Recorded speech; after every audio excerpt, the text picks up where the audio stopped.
All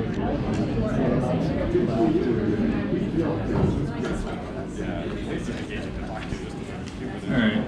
Our next talk is on a survey of American eel within fish communities of the Upper Susquehanna Watershed.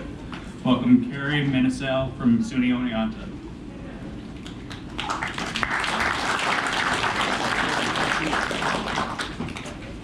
So, hi, my name is Kari Minissale. I am a graduate student over at SUNY Oneonta, just down the road here. I'm in Dan Stitch's lab. Hi, Dan. And I'm going to be talking about the work that I've been doing for my thesis on American eels in the Upper Susquehanna Watershed.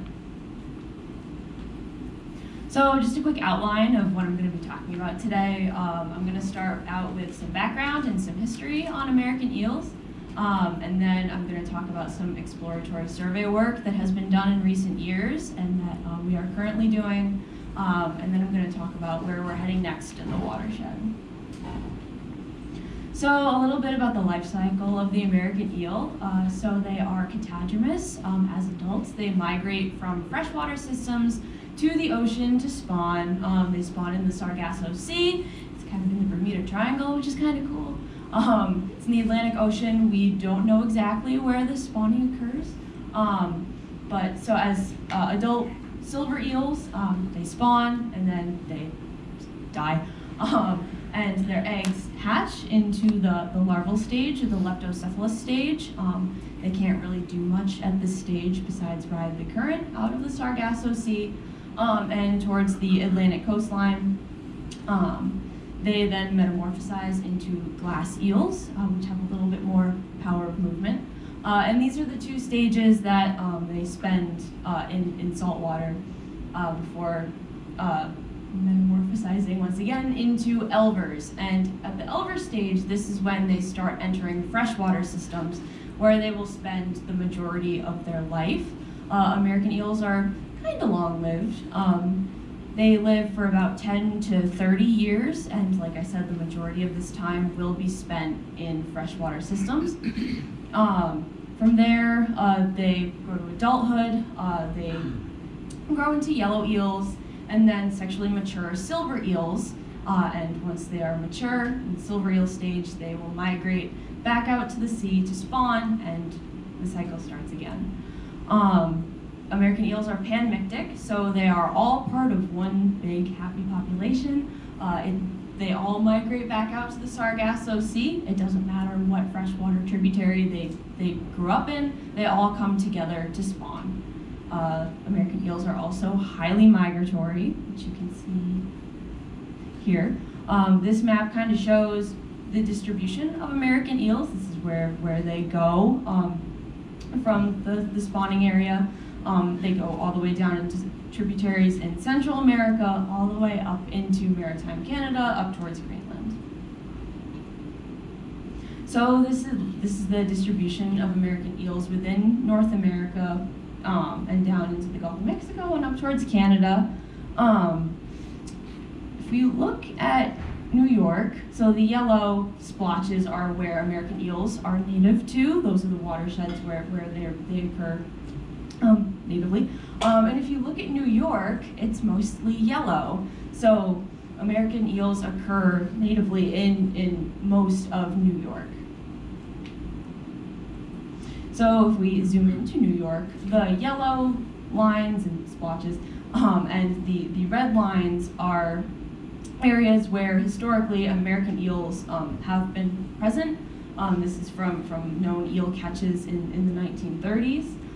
They were present in the Hudson, Delaware, Susquehanna, and St. Lawrence watersheds.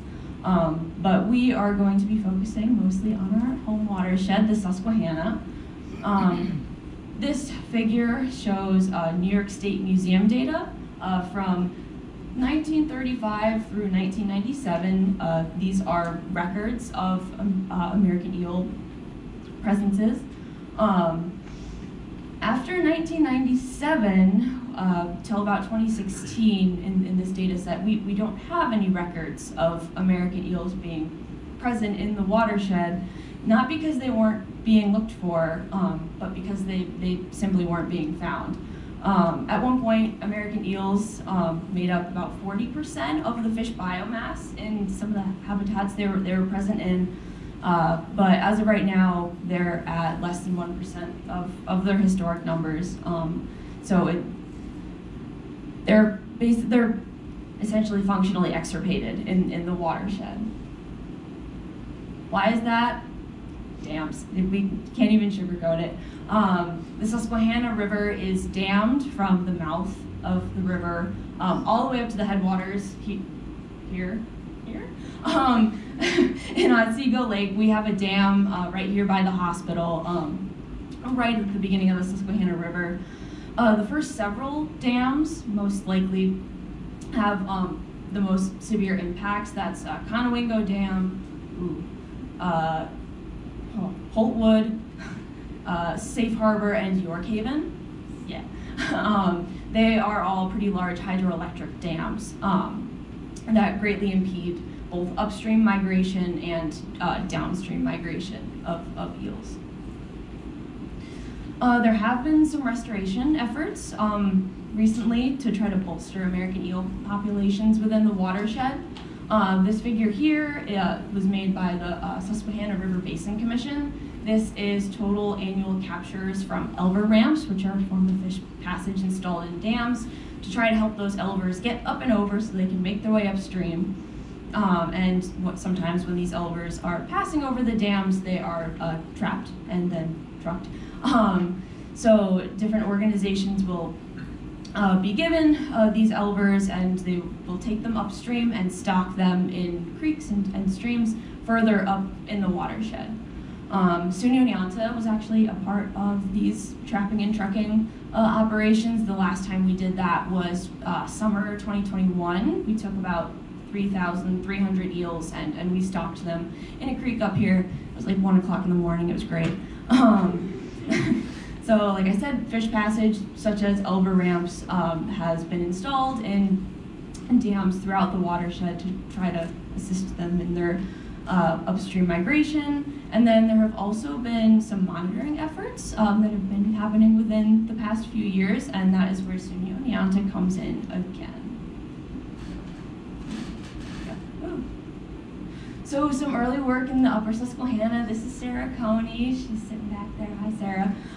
So she was a master's student at SUNY Oneonta, and from 2018 through 2021, she did sampling for her master's thesis.